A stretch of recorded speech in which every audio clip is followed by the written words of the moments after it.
اور لوگ آج حالات سے پریشان ہیں، اور اللہ نے دنیا کے کسی سبب میں یہ طاقت نہیں رکھی کہ وہ حالات کو بناوے، مال ہو، ملک ہو، عہدہ ہو، زمین ہو، ہتھیار ہو، کوئی سبب دنیا کا ایسا نہیں ہے جو حالات بناوے۔ اللہ نے حالات کو اپنے قبضے میں رکھا ہے، اسباب بندوں کو دیے ہیں کہ دوا بیچنے والوں کو دی، دوا جاننے والوں کو دی، اور شفا اپنے ہاتھ میں رکھی ہے کہ شفا اللہ دے گا۔ کوئی مریض توحفہ ہوا یشفی، کہ میرا خدا وہ ہے کہ جب میں بیمار ہو جاؤں وہ مجھے شفا وہ دے۔ دوائیں ہمارے قبضے میں ہیں، علاج کے اسباب ہمارے قبضے میں ہیں، ساری مشینیں ہمارے قبضے میں ہیں، اور شفا کون دے گا؟ یہ شفا اللہ دے گا۔ کہ حالات کو اللہ نے اپنے قبضے میں رکھا ہے اور اسباب کو بندوں کو دیا ہے، اس لیے اسباب سے وہ ہوگا جو اللہ چاہے گا، وہ نہیں ہوگا جو بندہ چاہے گا۔ دنیا کی تمام چیزوں کو اللہ نے مسخر کیا ہے، پابند کر دیا ہے۔ سورج کو پابند کیا، چاند کو پابند کیا، ہوا کو پابند کیا، سب پابند ہے۔ جانور پابند ہو جاتا ہے آپ کا، آپ سواری پر سوار ہوتے ہیں تو دعا پڑھتے ہیں سبحان الذی سخر لنا ھذا وما كنا له مقرنین،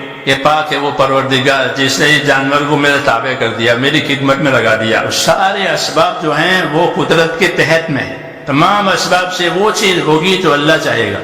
اس لیے ہمارے حالات ہمارے اسباب سے بننے والے نہیں ہیں، یہ طے ہے کہ اللہ نے حالات کو اپنے قبضے میں رکھا ہے، اور حالات کی موافقت ان لوگوں کے لیے ہوگی کہ جن کی زندگیوں میں اللہ کی اطاعت اور تابعداری آ گئی۔ علماء نے لکھا ہے کہ دوا بھی جو اثر کرتی ہے وہ حکم سے کرتی ہے۔ فرشتہ ہوتا ہے وہ دوا کو درد کی جگہ پر پہنچاتا ہے تو درد دور ہو جاتا ہے، اور منظور نہیں ہوتا تو کہ منظور نہیں ہوتا تو وہ فرشتہ دوا کو درد کی جگہ پر پہنچنے ہی نہیں دیتا، تو دوا اثر نہیں کرتے، کیوں کہ اس کو روکا گیا ہے۔ مال میں یہ طاقت نہیں رکھی کہ مال حاجت پوری کرے اور مال راحت دے، بلکہ اللہ چاہے گا تو ہوگا، نہیں تو نہیں ہوگا۔ کہ مال مصیبت ہو گیا، کہ مال کو ظالموں نے دیکھ لیا اور ظالم اس کے پیچھے ہو گئے پورا ہے دنیا میں۔ یہ اللہ بتاتے ہیں کہ جتنے غلط یقین جمیں گے اسباب کے اعتبار سے، اللہ کی قدرت اس کی کاٹ کرے گی۔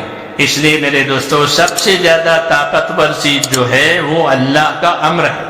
الا لہ الخلق والامر، مخلوق بھی اللہ کی اور امر اور حکم بھی اللہ کا۔ مخلوق میں وہ بات چلے گی جس کا اللہ امر کریں گے۔ اس لیے ہمارا رخ ہمارے دین نے اور ہمارے نبیوں نے اللہ کی طرف کیا ہے کہ تم سیدھا اللہ سے اپنا تعلق جماؤ اور لا الہ الا اللہ کہو کہ کام بنانے والی ذات ایک اللہ کی ہے۔ حالات بھی وہ پیدا کرے گا، اسباب بھی وہ پیدا کرے گا، نتیجہ بھی وہ پیدا کرے گا۔ ہمارے لیے اسباب اس لیے نہیں پیدا کیے کہ ہم اسباب سے محبت کر کے اسباب کے اوپر زندگی اڑ ڈالیں، بلکہ ہمیں اسباب اس لیے دیے ہیں ان اسباب میں اللہ تعالیٰ کا جو حکم ہے وہ ہم پورا کریں۔ ہمارا تاجر تجارت میں مال کے لیے نہیں لگے گا، ہمارا تاجر تجارت میں تجارت کا حکم پورا کرنے کے لیے لگے گا۔